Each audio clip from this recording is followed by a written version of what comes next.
In this video, I'm going to show you how to clean the air filter on your Frigidaire air conditioner. This model number is really long, so I'm going to leave it in the title and or description of this video. And this process could be similar for other air conditioners, and it's really simple, but you might not know where to start. So that's why I'm making this video. First thing you want to do is have the air conditioner off, and then on either side you have these spots where you pull with your fingers, and the air filter is right here.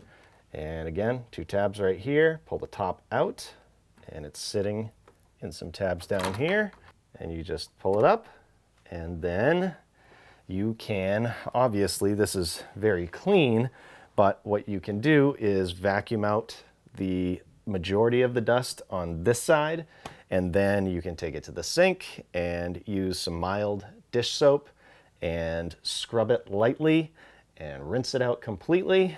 And you could dry it with some paper towels if you wanted, not completely necessary, and then you could put it back in. So again, this is the way the filter goes.